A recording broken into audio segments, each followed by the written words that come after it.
Wow, Red Bud was awesome. It did not disappoint today. Jett kept it exciting. He actually did something he hasn't done in a long time. He made a big mistake and he had to show who he was. Boy, Tomac, that was a forgettable day, and I'm sure he probably wants to forget it. And Jett's brother, he was solid. What a day for those guys. 1-2 in both motos. That's pretty impressive. And if you watched my last video, you saw when I was talking about Kyle Partridge, how he threatened to beat me up. Oh, trust me, it's gotten so much better. I'm going to get into that. Thank you to Nano-Xtreme. This is the best pain solution ever. And I was like, Hayden Deegan, put it on in between motos. He's got that huge contusion on his leg. He's going to want Nano-Xtreme this week. So Hayden, head over to Nano-Xtreme, use code Cooksy and get free shipping. And speaking of riders who should use products that I promote, Jorge Prado, you're going to want to call Coach Rob because whatever you're doing in the heat is not working. Jorge, he's doing 30-minute consultations. I think you need one because you're not doing too good at the end of these motos. So hit up Coach Rob and get your 30-minute consultation.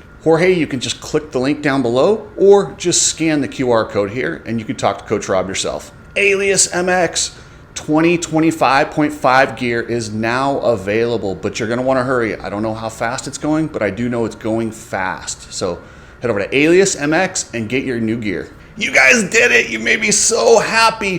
When they panned over the crowd and I saw a giant Cooksy media sign, I couldn't have been happier. And you know Davey Coombs is losing his mind seeing that, and his crazy sister. And whoever you are, please reach out to me. I want to have you on the show, and I got a prize pack for you. So thank you. That was so funny and so cool. And yeah, I'm not going to lie. I definitely laughed and paused it, and it's on my Instagram. So yeah, thank you for doing that. That was really cool. And I'll tell you what, if Feld and MX Sports want me to be a little bit nicer to them, I'll make them a deal. If they'll just give the teams and riders 40% of the media deal. Yeah, the new Peacock media deal that's worth between $1 and $200 million per year that will start next year. Give the teams and riders 40% of that, and I'll shut up and be way nicer. That I promise you guys. But thank you for representing. The Cooksy mob comes strong, and I'm not gonna lie, I really laughed, and you could tell they were trying to keep the camera off of it. But when Hayden went down there, they just panned and they accidentally got it for just a second. That was good stuff. But watching Jett Lawrence out there ride around, like, it's weird. It's crazy how his bike looks faster than everybody else's. And I know that's not the case. His brother's on the exact same Honda.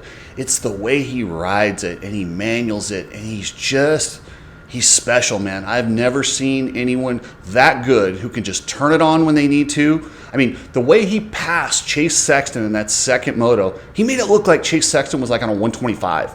For about a half a lap there, I thought his brother was going to get his first win. And then when I saw Jett carving through the field, I mean, he was going through guys who were racing for position like they were lappers. I can't remember last time. That is very Ricky Carmichael, James Stewart-esque. We haven't seen this kind of domination since those guys. We had a long era where there was a lot of it was pretty competitive and guys didn't have these huge gaps. Jett Lawrence could start last and win every single moto. He's that good. And we talk about his freak speed, and that's good. Like, it's crazy. I mean, it's by far. He's the fastest guy. He's the smoothest guy. He's the most talented guy.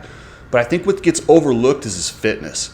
And he's been able to kind of go out there, ride 80%, manage, use energy when he needed to. But that second moto, when he crashed, I mean, you guys know what it feels like when you got to pick that bike up, you get going, your heart rate spikes, especially on a hot day like Red Bud. Now you're sweating. Sometimes the sweat drips down your goggles, and you got to charge. All those dudes were feeling it at the end of that second moto, and Jett just ran through them. His fitness, that's impressive too. Sometimes you get a guy that's incredibly talented, but then they fade. You rarely see someone who has every aspect of this sport. That's what we're seeing with Jett Lawrence. And he's been messing with Hayden Deegan, doing the watch stuff. They're going back and forth on social media. But seeing the way Jett rode today, I know Hayden's good, but he has his work cut out for him. And I think he's going to get up there and battle. But Jett's just a different animal. It's crazy seeing how he rides that bike. And he's got every tool. He's got fitness, speed.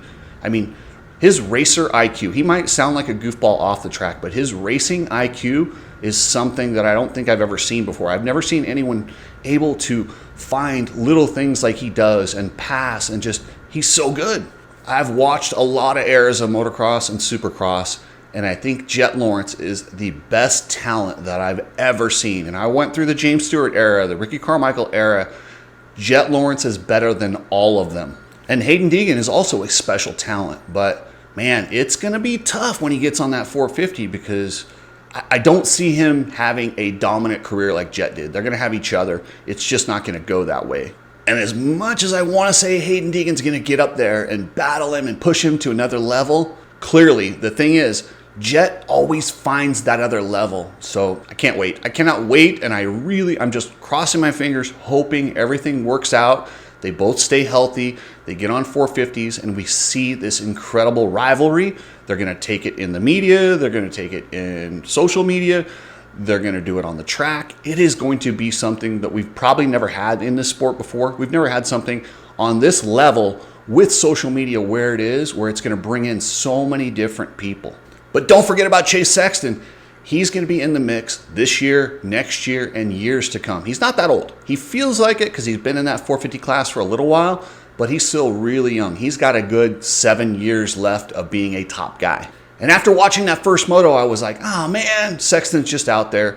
The rumor that I heard is he's burned out and he didn't want to set out any more races because it would have cost him too much money. There's some sort of clause in his contract that he can only miss so many, and he needed to come back to get his paycheck.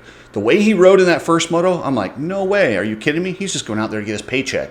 And then when Jett blasted by him in that second moto like he was on a 125, his ego kicked in. He went, yeah, I might be riding for a paycheck, but I'm not letting Jett do that to me. And he went. That's the Chase Sexton that I hope we see for the rest of this year. And we will. He can't ride around in 7th, 8th. He can't do what Cooper Webb is doing. And that's not a put down on Cooper Webb. It's just, you can see he's out there having fun, not taking a ton of risks, collecting his money, gaining those SMX points. Not that anyone gives a crap about the SMX points. But yeah, when those 3-race championship comes down to a couple points, yeah, that seeding definitely helps. And Jett's brother, he has established himself as the second best guy.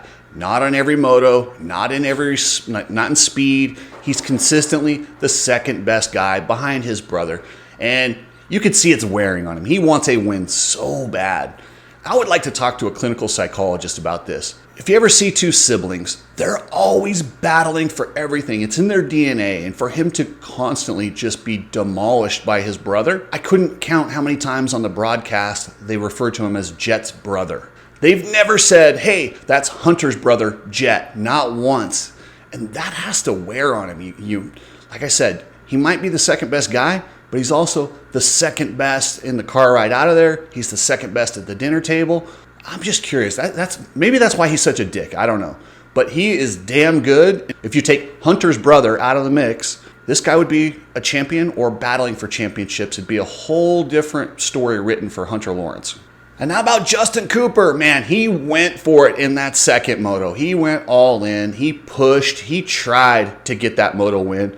He just ran out of gas. I mean, he happens to be riding really good, but he's up against the best rider that I've ever seen. Jett has been on a 450 for 3 years, or, almost 2 if you tally half of last season and this season. He's lost 1 race. That's mind-blowing in a sport where so much goes into it, so much chance. Bike failures, injuries, lappers. I mean, there's crazy stuff that happens in this sport, and for Jett Lawrence to win all but 1 is damn near amazing. And these guys that are getting second and third behind him, that's like playing in the Michael Jordan era. There's so many great players that won't have rings because of Michael Jordan. Well, Hunter Lawrence, Justin Cooper, there's a lot of these guys that if they were in any different era, they'd be battling for championships, racking up wins, and be all-time greats. But since they're in the Jett Lawrence era, we're not going to talk that much about them in the history books. They're the modern-day Ivan Tedesco's, the modern-day Tim Ferry's. Great riders, but they were never really competitive against James Stewart, Ricky Carmichael.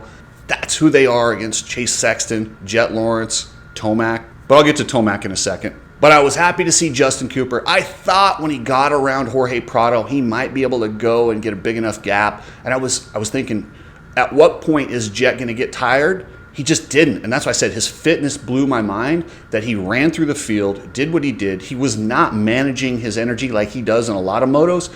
He went full bore the whole way, got him, and won by a mile. I was like, dang, that dude. These other riders who are like world-class athletes, and this guy just has something more than all of them. But if Justin Cooper can keep putting himself in situations like that, there's a good chance eventually he's going to get a moto win. There's a lot of things that happen in motocross, and if you just put yourself up there consistently like Hunter does, like he does, you're going to get a win sooner or later. There's going to be a flat tire, mechanical, tip over. You never know. And if they keep doing that, they will get a win eventually. Check out Ride Strapped, goggles, glasses, shirts, just a cool company. And whoever made that sign, I'm going to try and get you some strapped shirts. So make sure you hit me up. I want to have you on the show, and I'm sure Chris will hook you guys up with some stuff and maybe some Nano. Anyway, I appreciate that. That made me laugh so hard. I was like, wow, you guys did it. That was pretty cool. I'm wondering if you got any crap from MX Sports or did anyone freak out? There's a good chance I could see them kicking people out that hold signs that say Cooksey Media. That's who these people are. If you're shipping anything, use Precision Transport. This is the best shipping company, family owned, reasonable pricing, just good people. So if you need to ship anything, hit up pretransport.com. Wow, RJ Hampshire. I don't think it's as impressive that he got third place, because I know he's good on the 450, but if you stack it up, that he's moving into the 450 class late in his career, and then you add to the fact that he had a bone removed from his wrist just days before the first round, and he's battling for podiums, dude is an absolute savage. It makes me wonder what could have been if he had jumped to that 450 3 years ago. What would his career look like if he had jumped, when he was doing a little bit better, when he was, I still think he's at a very high level, but I think if he would have jumped 2 years ago, remember when he rode the 450 at Daytona and won the heat race? I was like, wow, RJ can ride a 450. And he's always said he rides the 450 better than the 250, and I believe him. But he's not going to have a long 450 career. His body's too beat up, and he's just moving up too late. But, man, we should have a couple years of RJ Hampshire giving these guys hell up top. So we saw both Jorge Prado and George Prado today. George rode the first moto. Jorge rode most of the second moto, and then the heat got to him, and he became George again. I'm tired of him complaining about the bike. It's not the bike. His bike is plenty competitive. He can obviously go fast on it, but the bike doesn't make him fade, and it doesn't make him not deal with the heat very well. That's all on George. And if you guys remember, I told you at the beginning of the year, everyone's like, Jorge Prado is going to demolish everybody outdoors. I said, you got to watch him, because historically in the GPs, he struggled on the really hot days. And they're all hot days in the United States. I was wondering if he had found a solution for that. I think he'll eventually adapt to it, but this first year is not going to be good. And I think he should be happy with what he's doing.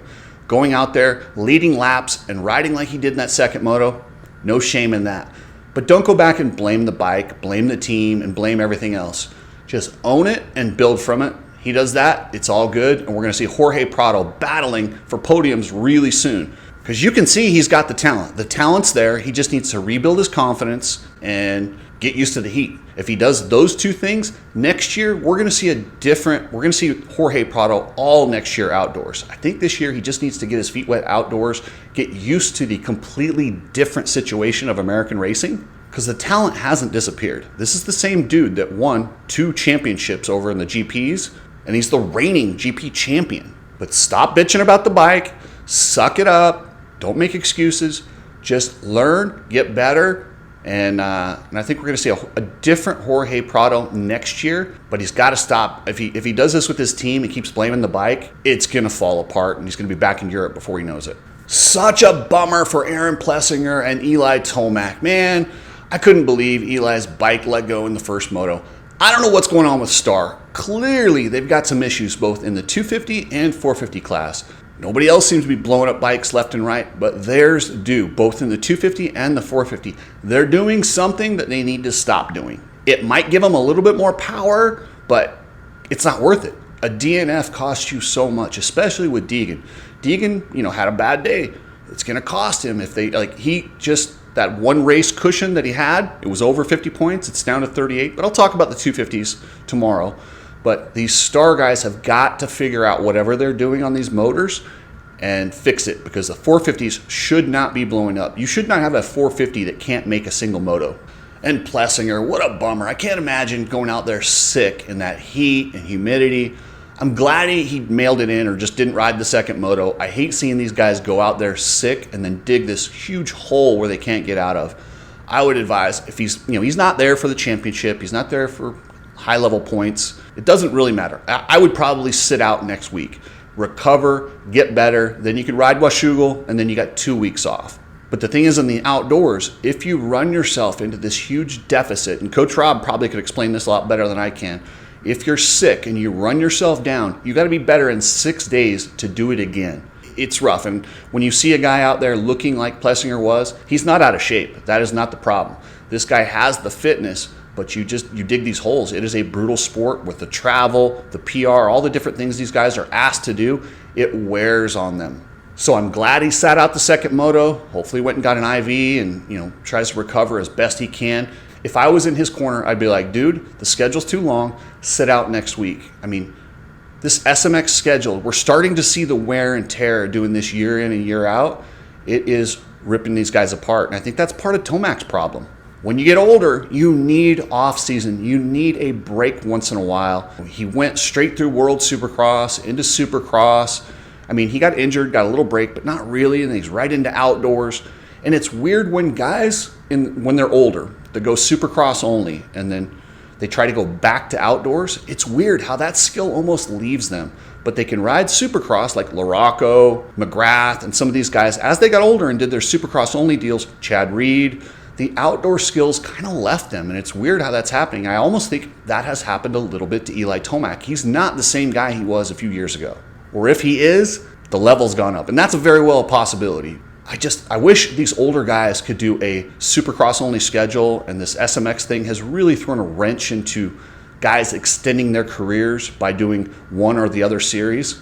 And it's really going to cost us some superstars. They've got to figure out, as much as I love SMX, I love these guys racing all the time, I also want to keep them around for a little bit. And asking 30-plus-year-olds to do 31 rounds every single year, just not reasonable. So Kyle Partridge wants to beat me up, or so he said. He's threatened me on Instagram. He keeps sending me these weird direct messages with racial and sexual slurs in them. Dude is a tool on the highest level. Keep in mind, what he's mad about is, I talked about how I was talking to Weston Pike, and I said, yeah, Kyle Partridge used to get into the mains, and he was done. He would just ride around. I don't think that's that big of an insult. I don't think it's worthy. But I think I hit a nerve because he knows how talented he actually was. And he could have been a top 5 guy if he had actually put in the work, but he was too lazy. And he's such an ungrateful bastard. I talked to a guy that helped him for years and just funded his racing, and then Kyle just crapped on him afterward. It was like, he's just a bad person, man. He's just a genuinely bad guy. So I trolled him. He said he wants to fight. He's like, sends me his address. True story. I really laughed when somebody that looks like him, listen, I'm a nerd. I know I'm a nerd. I'm never tried to be cool. I'm well aware who I am. But he thinks he's hurting my feelings by telling me I'm a nerd? Bro, you look in the mirror. That is about the nerdiest looking dude that I've ever seen. And in the last show, I talked about when last time he said he was going to beat me up, and I ran into him at Boulder City Motocross, and he acted like a little baby, just kind of, and he's like kissing my butt. Well, he's like, dude, I was a child back then. He was 25. He was 25. He wasn't a child. It's not like I went out there as a 16, 15-year-old kid. He was 25. So, yeah. But with that said, I am by no means a badass, but I will beat the crap out of that guy. Or maybe I won't. But I'll tell you what, if he rolls up on me, it's on. But I did say, he sent me his address. So I told him I was driving out there. So all morning I've been laughing, sending him updates. I'm 20 minutes away. Meet me here. Oh man, I had him going for a while that I was on my way, and then I told him I'm at the place we were going to meet. Of course he didn't show up. He said he put his phone down. Of course he did. I wasn't going out there. I was just laughing. I just wanted to make him sweat a little bit. The guy's a tool, but he's got enough problems in life. I'm going to leave him alone. But I do find it hilarious that he called me nerd. Yeah, of course I'm a nerd. As if I don't know that. But the funniest thing is he obviously doesn't know who he is. That's when you see someone who's obviously a nerd and they think they're cool, I feel embarrassed for him. And that's how I feel when I see Kyle Partridge. He's like this really nerdy guy who thinks he's cool and pretends to be cool. Listen, I know who I am. I'm a nerd, but Kyle, I'm gonna go ahead and just say, I don't think you should roll up on me. I don't really wanna beat you up, and I won't, but if you come get in my face, I will. So I'm not driving out to your house. That's the most ridiculous thing ever, but I couldn't believe he even believed me that I said that. I just wanted to troll him for a minute, but he took it hook, line, and sinker. I was waiting for him to call the cops or something. He got really nervous. Anyway, Kyle, go live whatever life you live, and I'll stop mentioning you. How about that? Thank you, members. I appreciate everything. I've got Nano Xtreme we're giving away this month to a member. Last month we gave away the Coach Rob Energy Fuel. In December, I'm giving away the new Power Sports XQi3. Man, I'll tell you what, I have so much fun out riding this thing. I go goof around, and once again, I'm well aware my dirt bike skills are not on a very high level, but I have so much fun riding this little electric bike. It is a blast. So thanks, guys. I appreciate everything, and I especially appreciate you guys that put that sign on TV for me. Thank you. Here's your member of the day. Let's start this off by saying, we got them. The illegal sale of American motorcycle racing.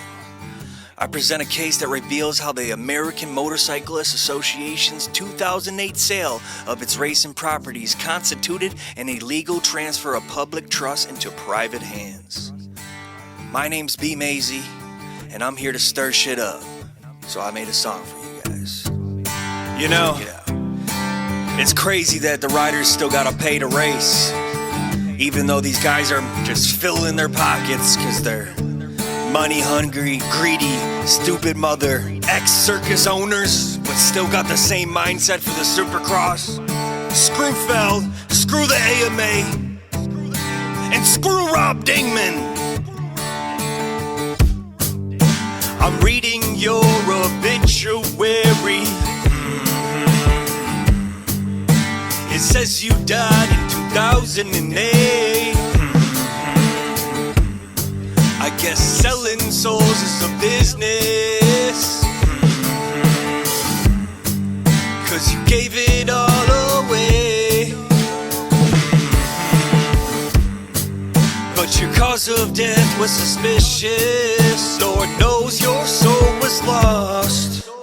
I am just a witness, 'cause I know who killed motocross. 'Cause I know who killed motocross. This is the arraignment for NASCAR failed entertainment. I am just a witness, but I gotta make a statement. I speak for the people, 'cause we can't remain complacent. The illegals hell American motorcycle racing. The devil is a wingman, his name is Rob Dingman. He wanna kill the future of the moto kids in dreamland. How selfish do you gotta be? Treat us like cheap property. Package us up and sell the whole sport to a monopoly. This is very legal, they don't care about the people. It's like NASCAR and Jordan, man, this practice is deceitful. Private entities manipulating what we love. The DMG extorting the AMA, a bunch of thugs. This happened to Planet Fitness, the dark side of business. Rest in peace to motocross, 'cause I will never forget it. And I will never forget it. Right on. I'm reading your obituary. It says you died in 2008. I guess selling souls is a business, 'cause you gave it all away. But your cause of death was suspicious. Lord knows your soul was lost. I am just a witness, 'cause I know who killed motocross. 'Cause I know who killed